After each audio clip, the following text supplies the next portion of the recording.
Hello and welcome to the Pursuing Excellence podcast. My name is Stephanie Hajar and I'm your host. Today is another single solo episode.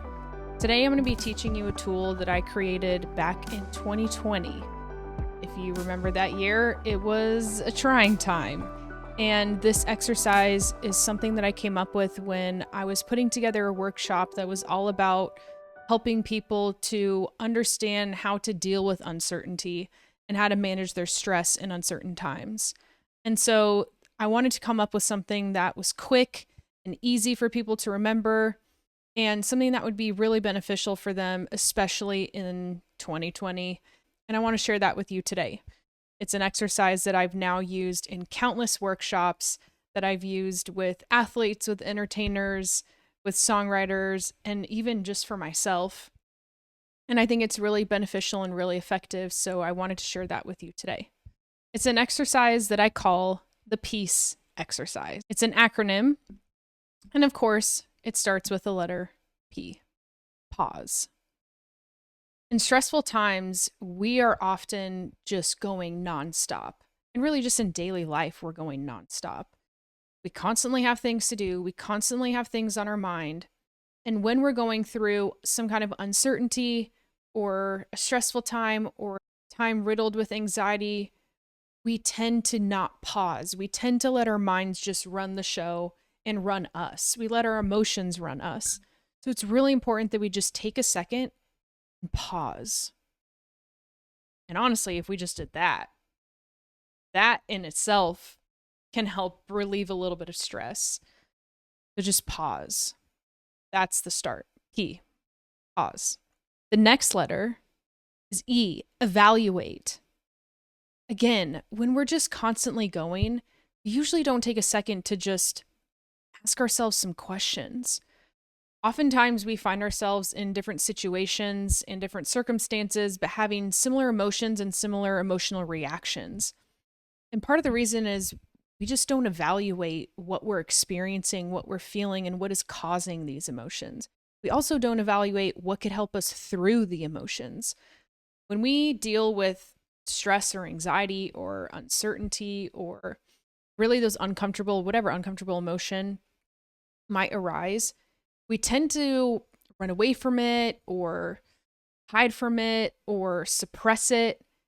But really evaluating the moment and the experience is what's going to help bring about awareness so that the next time we face something where we're feeling something similar, even if it might be the same situation, it might be a different situation, whatever it is, we'll be able to move through it so much more efficiently and so much more comfortably. Even if the emotion and the experience itself is uncomfortable, we can move through it with a lot more ease. So evaluate. Ask yourself some questions. What am I even feeling? There's a statistic that only 36% of people can accurately identify their emotions as they arise. It's a really small number. And I think it should be much higher. And if we were able to accurately identify our emotions, we'd be able to handle all kinds of different scenarios much more efficiently. So maybe just asking, what exactly am I feeling right now? We might think we're feeling stressed, but it might actually be anxiety. Or we might think we're feeling anxiety and it might actually be stress. Knowing the difference between those two is also a big deal. It is also really important to know. So evaluate. Ask yourself, what am I feeling right now? Ask yourself, what can I do about it? How can I move through this? What can I do better next time? What can I do differently next time? Maybe is a better question. Evaluating just how you feel, what you feel in your body, emotionally, mentally, physically, and the situation itself, and maybe even digging into kind of why those emotions might have come up. So you might be experiencing stress, and then you notice, oh, I feel like my limit is being pushed right now, and I don't think that I can go any further. Maybe you evaluate, can I go further? Can I push myself a little bit more? Or is it now time to scale back and take rest? So E, evaluate. A is appreciate. How often do we hear about an attitude of gratitude and the importance of being grateful or thinking about the things that we're grateful for. I'm all for that. In fact, there was a study done by a couple of psychologists where they took two groups of people. One group of people, they had them write down every single day a list of things that irritated them. They did this for about 2 weeks. Then another group of people, they had them write down every single day a list of things that they're grateful for. What do you know? The group of people that listed what they're grateful for experienced enhanced emotional and mental well-being. They started exercising more. They started eating healthier. They started improving their work performance. Why? Because their mind was focused on the good things in their lives, the things maybe that they typically took for granted, and now they were realizing and appreciating and grateful for. And gratitude, again, is a great thing. But my belief is that appreciation just enhances gratitude. It kind of just takes it up a notch. If you think right now about a couple of things that you're grateful for, maybe just pick one. And maybe that thing that you're grateful for is the people in your life. Thinking, I'm so grateful for the people in my life. Make you feel good. It'll have a biochemical response in your body.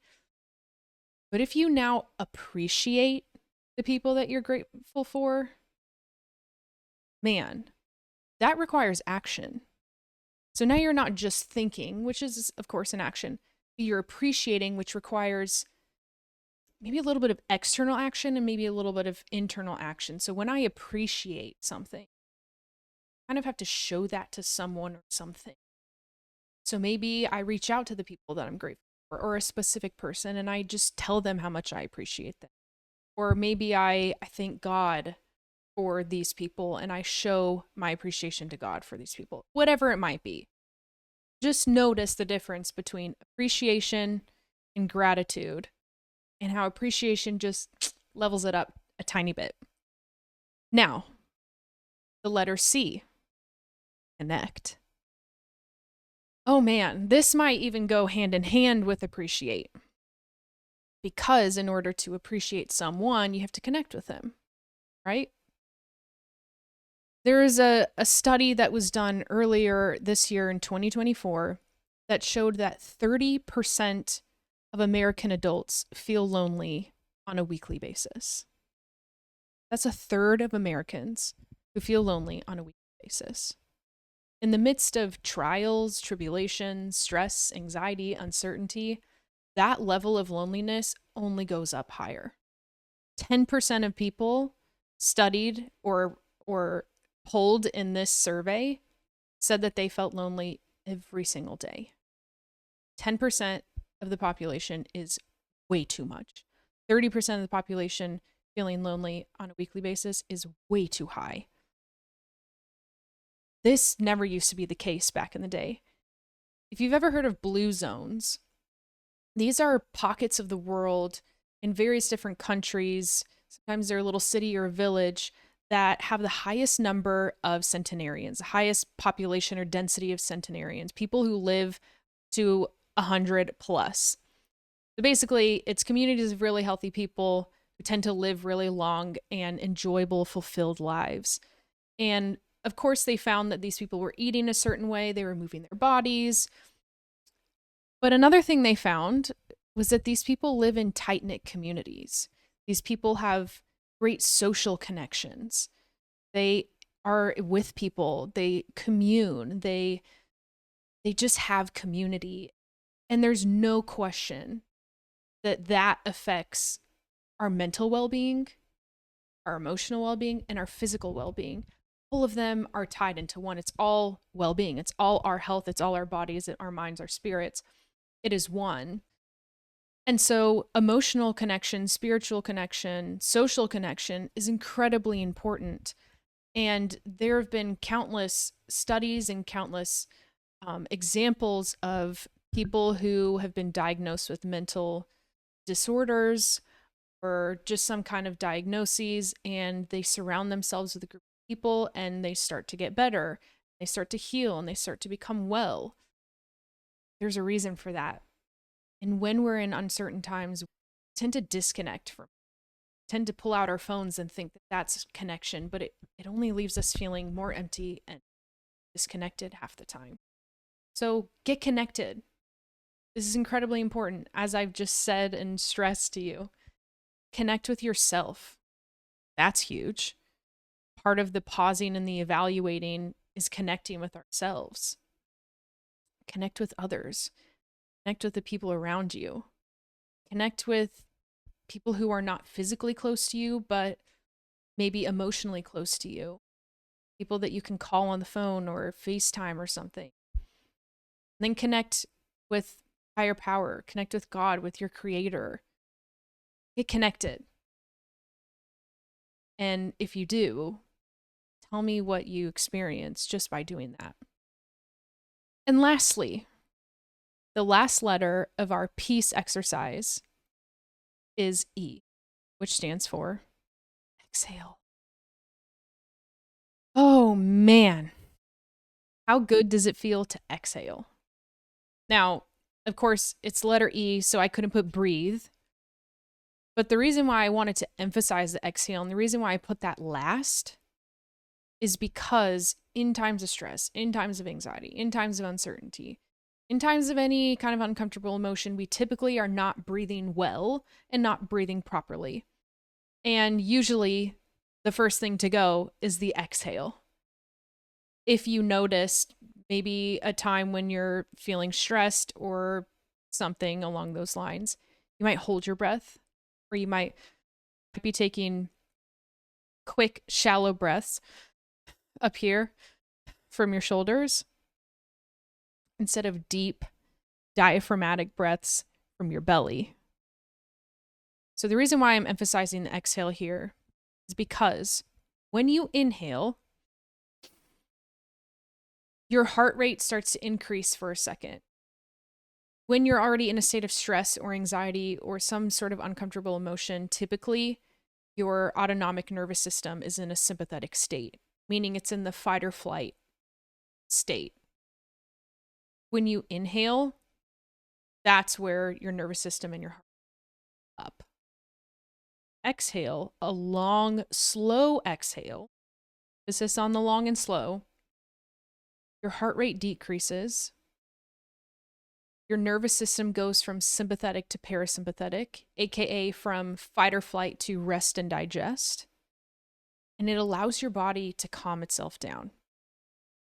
Now, with the exhale, I emphasize the long and slow because if you're doing short, quick inhales and exhales, that's called hyperventilation, and that will undoubtedly put you into an even more stressed state. That, in a second, a few seconds maybe, will put your body into a fight or flight sympathetic state. So the long, slow exhale, and you could try it with me right now.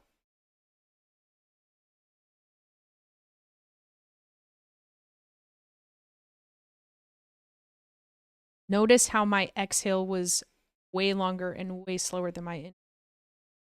Even just by taking one breath like that, maybe even just watching and imagining it yourself, automatically lowers the heart rate, automatically tells the brain and the body can be calm, we can rest, we're okay, we're safe. Maybe when you're excited, you breathe heavily and you breathe quickly. And your body is in a sympathetic state when you're excited.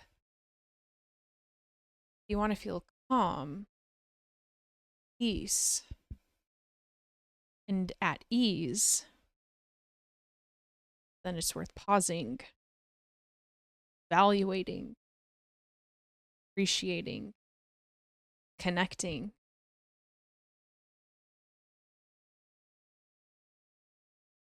Exhaling. So, if this was helpful for you and you think it could be helpful for a friend, send it to them. Let me know what you think of it. Let me know what they thought of it. Let me know what scenarios you use this in. I've had athletes use this pre-game. I've had them use it in the middle of a game, during halftime maybe. I've had them use it afterwards, just before practice on a daily basis.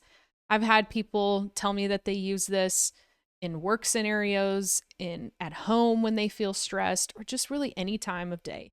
No matter who you are, no matter what you do, no matter what scenario or event or situation you're experiencing, try this peace exercise and maybe rate your level of peace before you do it and rate your level of peace afterwards, or rate your level of stress before and rate your level of stress afterwards. And you could even take bits and pieces of it. Whatever you do, let me know what you think of it and how it helps you. I hope this is helpful in your pursuit of excellence. See you next time on the Pursuing Excellence podcast with Stephanie Hajar.